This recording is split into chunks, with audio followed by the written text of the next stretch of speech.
What I see a lot of parents do, Amy, is they don't want to discipline their children because our culture, just like it's so upside down with everything else, it's told parents that discipline is abuse, and you shouldn't spank a child. Putting consequences in place is putting abuse. consequences.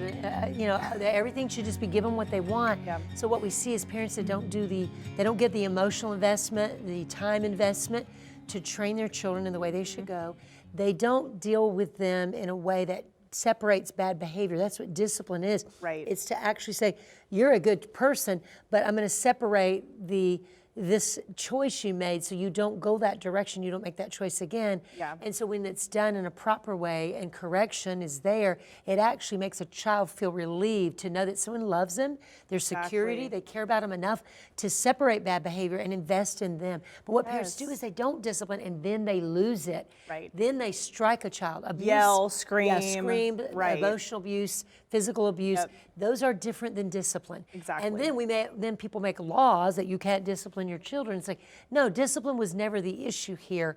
Abuse happened because there wasn't discipline. Yep. When a parent gets that angry with a child, they've missed already 5 or 6 teaching moments, 5 or 6 times that they could have actually set the child down, discipline them, either remove something or give them a spanking where it's padded in the right way, and then not restore in anger. them, not in anger, restore them and love them, and then move forward in life. But when they don't do that, what happens then is child abuse. And as we have removed discipline in our culture, child abuse has skyrocketed. Domestic abuse has been a huge problem over the past 2 years.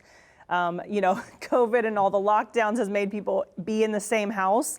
And what that did was it magnified what their family already was, their marriage already was, and it was a tough time, obviously, but abuse became a huge issue. The police force has talked about it. First responders have talked about how horrible it has been. Which is also why it's horrific that they've shut all the schools to where there's no support connection for the kids. The kids that have been hurt the worst are not kids that, their parents are already invested, love them, that are homeschooling them already, or have them in a private school, or spend a lot of time with them. But it's the kids, the ones that have already been in a difficult, very demoralizing, as we're watching, situation. And so now they're in worse than ever because of school shutdowns. It's not good. It's not good. And kids don't get the things that we can't talk about here or they'll give us a strike. Anyway,